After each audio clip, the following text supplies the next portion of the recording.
issue of schools may help determine the next governor of the state. After a year of school closures at the helm of teachers' unions, Governor Gavin Newsom wants the madness to continue as he campaigns to keep the future of California's children in the hands of the unions. Meanwhile, his Republican opponent, Larry Elder, is running on school choice, giving less power to the unions and more power to the parents. And this election may be the last chance for the parents in California to have a say in their children's education.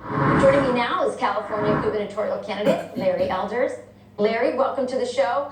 A lot of people are saying that if you win this race, it is going to be because of school choice, and even Democrats now are wanting to attach the money for their child's education to the child and not the system, and they know that you are a truth teller on this topic.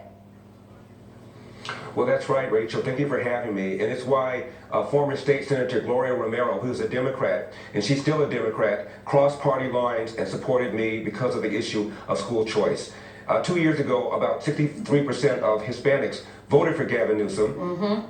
Now the majority of Hispanics want him recalled, and the primary reason, I believe, is because he shut down the schools. And before the pandemic, nearly half of all third graders here in California could not read at state levels of proficiency, and the math scores are even worse. I'm a champion for school choice. As you pointed out, the money should follow the child rather than the other way around. The biggest obstacle, the teachers' union. Not teachers, the teachers' union. And they are the largest funder of my opponent, and they are adamantly opposed to choice because the teachers would not, of course, become automatic union members. They would not get automatic dues. Democrats have been using Hispanics for years, and Hispanics are now fed up. Also because of the fact that during the coronavirus pandemic, Rachel, 20,000 convicted felons have been released early, the disproportionate victims of whom are black and brown and Asian American people living in urban areas. I only mention their race because the left prides itself on caring about that. And because of the environmental extremists that stop development of housing here in California, the average price of a home here in California just hit $800,000. That's anywhere from 150% to 250% above the national average. Right. The disproportionate victims of that, black and brown people that the left claims that they care about.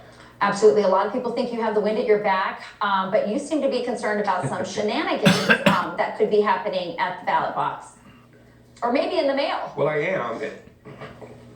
Well, not only that, I'm also concerned about the way the left-wing media have characterized this. You know, it's one thing to come after me, as the LA Times did, and Rachel, they called me the black face of white supremacy. Yeah. It's another thing to come after people like former Senator Gloria Romero for just having the temerity to want better education, better educational outcomes for their kids. She had been assaulted by the very left-wing people she was once in bed with. But you're right, I am concerned about voter fraud, and that's why I'm asking people to go to electelder.com. That's my website. We have a voter integrity project set up with a bunch of lawyers ready to file lawsuits if anybody sees anything suspicious. And I'm urging people to vote yes on the recall and turn in your ballot right away. Make sure you sign the ballot and then get 10 of your friends to do it as well. And put something in the tip jar for me at electelder.com because my opponent has raised so far $75 million, Rachel, from the usual suspects. Teachers Union, Public Sector Union, Hollywood, and Big Tech. Okay, well, Larry, I've got one more question for you. Kamala Harris is not at the border.